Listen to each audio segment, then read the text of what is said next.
Sejam muito bem-vindos a mais um episódio de Iletrada. Sabem o que é que nós ainda não temos? O nosso jingle! Miguel, onde está ele? Isto já está a durar há tanto tempo que se calhar eu devia desistir. Ou acham que posso desistir ou que faz mesmo falta um jingle aqui a este podcast? Eu vou deixar à vossa condesignação se deixo de chamar o Miguel aqui ou não. Portanto, eu vou falar um bocadinho convosco antes de entrar no livro, porque, como já viram pelo título, é um autor português que vendeu muito, e então eu vou-me dar aqui algumas justificações antes de ser atacada, que é, este podcast tem crescido bastante, mais do que eu alguma vez poderia esperar, e as críticas são bastante comuns. Eu percebo, eu própria estou-me a expor e a permitir que essas críticas existam e está tudo bem, até porque eu tenho a pretensão de ser o extremamente desagradável do mundo literário. Não, eu estou a brincar, eu não tenho aqui nenhuma pretensão para isso e além disso estou a um processo de crime de me poder equiparar à Joana Marques. Contudo, deixo aqui isto em aberto, que é assim, Rádio Renascença, se me quiserem fazer iletrada na vossa rádio, eu estou alena, desde que eu possa fazer isso a partir de casa. Eu estou aqui a brincar um bocadinho sobre ser a Joana Marques do mundo literário, mas é mesmo brincadeira, porque eu não tenho nenhuma pretensão com este podcast. Eu faço porque me divirto muito a ler, a anotar as críticas e os props que eu tenho aos livros e, além disso, o facto de eu me estar a expor ao mundo e de estar a dar vozes a autores, a pessoas ligadas ao mundo da criatividade, vamos pôr isto assim, deixa-me muito feliz porque tem-me permitido conhecer pessoas novas, incríveis e ter experiências que eu nunca teria se não estivesse a ter este projeto e a expor-me a todos vocês. Por isso, eu agradeço a todos os que me criticam, os que deixam críticas positivas e negativas. Podem fazer todo o tipo de ataques ao conteúdo pessoais, até porque eu já tenho idade suficiente para me rir com eles e não me deixar afetar. Terminado o disclaimer com que eu inicio quase sempre este podcast, o livro de hoje,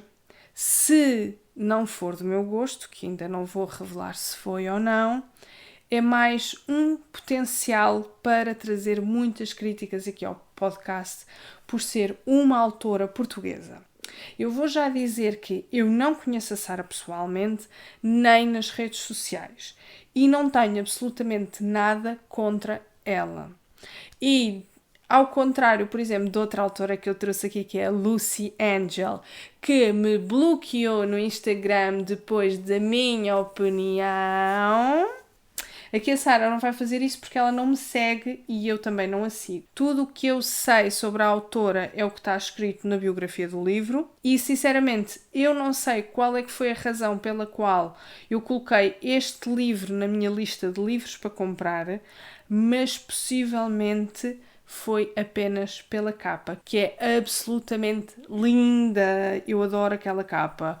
Fiquei completamente apaixonada e é possivelmente a capa mais bonita que eu já vi em toda a minha vida. Como eu já disse neste à parte absolutamente enorme, a informação prévia que eu tinha sobre o livro é absolutamente nenhuma e foi com essa expectativa que o comecei a ler. Mas a verdade é que a primeira crítica a este livro surge logo em relação às primeiras páginas. E o que é que... Porquê? Existem duas personagens que se encontram numa discoteca, depois de anos sem se verem, e a autora escreve. E isto é uma situação. A voz dela é exatamente como me recordo, aveludada e melódica. E eu percebo, é uma forma romântica de descrever alguém, mas numa discoteca, quando temos que gritar para nos fazermos ouvir, as nossas vozes são invariavelmente histéricas e esganiçadas. E não há aqui volta a dar. E logo aqui eu fico logo. Vai ser um livro de merda! Contudo, a escrita ainda me conseguiu deixar entusiasmada com alguns capítulos que alternam entre a personagem feminina e a masculina, sendo que mais à frente eu vou fazer uma crítica relativamente a esta alternação. A personagem feminina, que é a Mariana, pareceu-me logo uma personagem feminina tipo de livros de romance. Um bocado de pão sem sal, pizza sem queijo, churrasco sem picanha. Acho que dá para perceber o que é que eu estou aqui a tentar dizer. Porém, aguardei que a sua evolução ao longo da história me provasse que estava errada. Contudo, não aconteceu porque a mocinha é mesmo burra todos os dias. E independentemente do que eu acho das personagens, eu até estava a gostar da escrita e a identificar-me com a história. Isto porque a protagonista, tal como eu, tem 30 anos e está a viver uma crise pela qual já passei várias vezes. Será que o seu companheiro atual é o homem da sua vida? A dúvida instalou-se quando lhe surge alguém do passado. Por isto, eu nunca passei. Mas as referências à escola levam-me para um mundo no qual vivi, fazem-me lembrar o romance que experienciei com tamanha paixão e é refrescante reviver as minhas próprias memórias. Isto na primeira parte do livro, que fala da adolescência das duas personagens que escrevem o livro. E terminam aqui todos os elogios. Quem não gosta quando eu sou demasiado crítica, pronto, saia e volte no próximo episódio. Então, as cenas clichê são mais que muitas, ao ponto de me apetecer vomitar. A autora perde imenso tempo de volta dos mesmos sentimentos, pois todas as cenas são reescritas 2 vezes, uma vez na divisão de cada protagonista, sendo que os entendimentos de cada um das emoções dos outros estão sempre certas, sem haver qualquer novidade ou entusiasmo. Não acho que o comportamento do Alex esteja de acordo com o que sentiria um adolescente na idade dele. Os capítulos são demasiado curtos. Muitos deles só mesmo para repetir o que já tínhamos lido e percebido. Estes são 2 adolescentes que há de ter vivido a adolescência deles mais ou menos na mesma altura que eu, e não há uma única inclusão de referência a redes sociais e o uso de telemóveis é muito limitada, perdendo assim a oportunidade de escrever as conversas que são mantidas até de madrugada, debaixo de lençóis da nossa cama, de sorrisos parvos da paixão por cada mensagem que se recebe. Também não existem chamadas nem videochamadas a toda a hora, cena pela qual toda a gente já passou se teve um romance intenso na adolescência, que é o caso das personagens deste livro. Portanto, sinceramente, para mim há aqui muita coisa que está em falta para tornar esta história fidedigna. Os discursos destas personagens que são adolescentes estão muitas vezes adultilizados. Eu sei escrever esta palavra, não sei ler. Pronto. Tornando esta parte do livro uma combinação perigosa de discursos que não são próprios de adolescentes e atitudes de criança. Existe uma parte em que a Mariana diz que pensa que aquilo que sente é amor, mas não tem como o dizer com certeza, visto que é muito nova. Oh, minha amiga! Eu só descobri que não sei o que é amor aos 30. Aos 14 fazia dissertações, poemas e explicações de horas a adultos sobre o amor. Naquela altura, esse tipo de dúvida não me passava pela cabeça. As borboletas eram amor, a vontade de estar com o outro a cada segundo da minha existência era amor, até o sorriso estúpido e permanente do meu rosto era amor. O desfazamento entre esta história e o que eu vivi e vi os meus colegas a viver fez-me questionar muitas mesmo, vocês não têm noção, mesmo muitas vezes, se a autora ainda se lembra de como foi a sua adolescência. Se viveu sequer um romance nesta idade.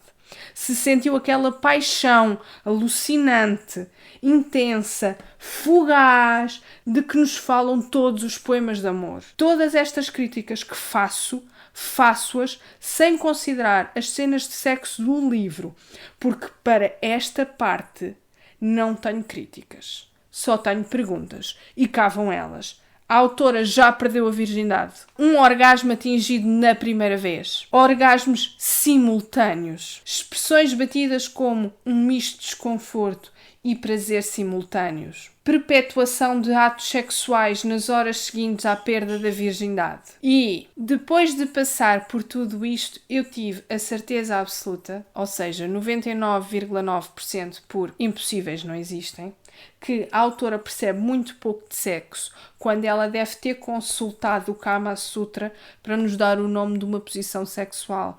Oh, minha amiga, a gente só faz, não sabe nomes, não é? Pelo menos eu falo por mim.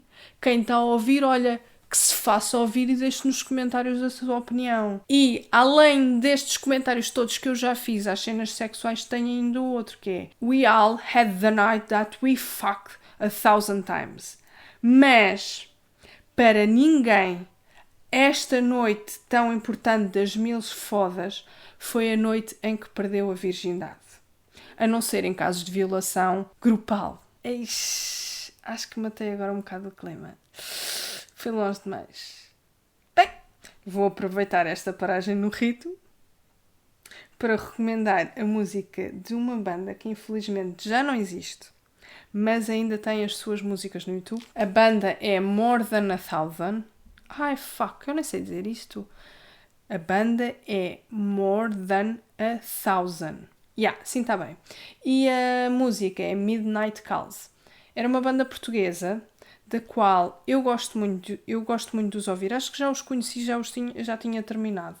São muito, muito bons. Eu gosto mesmo muito deles. E eu estou a recomendar esta música porque a música é sobre The Night We Fucked 1,000 Times. Agora, pronto, acho que já desenvolvei o clima a recomendar-vos aqui esta música. Se ainda não estiver completamente aliviado, vão lá ouvir a música e depois voltam ao podcast. Vou voltar aqui às críticas ao livro. E começo já com uma pergunta. Existem mesmo pessoas que guardam medicamentos no armário da casa de banho ou que andam com pratas de comprimidos nos bolsos? Ou é só para mim que isto é um clichê estúpido lá dos States? Existe uma parte em que o Alex escreve: mal posso esperar para me casar com ela para podermos fazer isto a toda a hora. E quando ele diz isto, refere-se a sexo. São todos os homens assim tão iludidos? E pronto, todas as críticas feitas, mesmo que umas são aqui completamente fora do que eu vos disse, mas que se foda, não interessa, quis deixá-las cá. Faço aqui já um breve resumo da primeira parte, que é: a Sara escreve bem, mas falta imaginação para que o livro seja algo memorável. Na segunda parte do livro, a autora apresenta-nos o Miguel, a.k.a. o corno. O rapaz parece-me perfeitamente normal, carinhoso e preocupado, mas a autora passa capítulos inteiros a dizer que ele é controlador. Pois o que o rapaz faz é perguntar por que fumou, quando a Mariana nunca o tinha feito na vida, ou por que razão bebeu ao ponto de entrar em coma alcoólico na casa de banho, o que me parecem perguntas perfeitamente normais quando alguém apresenta comportamentos que não são habituais. Contudo, mais à frente na história, o Alex é manipulador e aí está tudo bem, mas é essa parte. Já lá vamos. Eu li muito pouco da segunda e da terceira parte porque é uma merda. Entrou muito em pormenor na vida académica e eu não queria ler sobre isso porque não quero reviver memórias do meu passado, tá? Depois, sempre que a Mariana está com o Miguel, está a pensar no Alex. E isso never mesmo, muito. E red flag da parte da Mariana e não do Miguel, meninos. E eu agora vou explicar aqui um bocadinho mais para quem não for tão dotado ou experiente no amor, porque é que me enerva tanto o facto de ela estar com um e a pensar no outro. Eu sei que este livro é um romance, mas a verdade é que não existem amores para sempre, especialmente os que não são correspondidos, e muito menos os da adolescência. Podemos até manter memória do que vivemos, mas essa memória não nos desperta nada, nem alegria, nem tristeza, nem vontade de voltar a viver. Ainda assim, a autora faz com que as personagens estejam a pensar no namoro que tiveram na adolescência durante 15 anos. 15 fucking anos. O Alex chega a dizer que nunca encontrou um amor que o fizesse esquecer quem foi e o que lhe permitisse criar um novo eu. Façam terapia! O crescimento pessoal faz sozinho, não numa relação, não é provocado por ninguém externo a nós, mas por nós próprios. Ninguém muda se não quiser. Pronto, assunto fechado. Vamos voltar aqui à juicy part. A Mariana encontra-se com o Alex em Madrid, no pior sítio de Madrid, na verdade, porque eu já lá estive, que é no Parque del Retiro, ao pé do Palácio de Cristal, que é um sítio enorme, cheio de gente, e se eu tivesse que procurar alguém naquele sítio, poderia estar ali horas. A pessoa tinha que me mandar a localização exata, eu tinha que pôr no Google Maps e a possibilidade de lá conseguir chegar são ínfimas. Mas enfim, história que segue. Eles, os dois, vão para a Feira do Livro de Madrid e a Mariana vai comprar uma edição especial de um livro que gostou muito.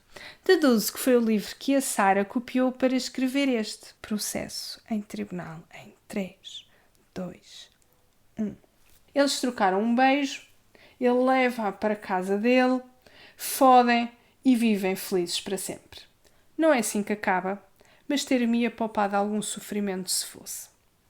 Em vez disso, o Alex tem todo um discurso manipulador em que a ama, que nunca a esqueceu, que quer ficar com ela para sempre.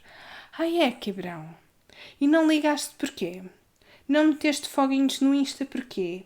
WhatsApp também não tens? Sabias onde ela morava? Não foste lá bater à porta porquê? Não, preferiste desaparecer durante 15 anos. Agora que sabes que ela tem outro, queres? Eu, Carlinha, queres? Por incrível que possa parecer, a história ainda não acabou aqui. Isto porque este livro é um romance clichê da pizza e ainda falta a separação e o reencontro.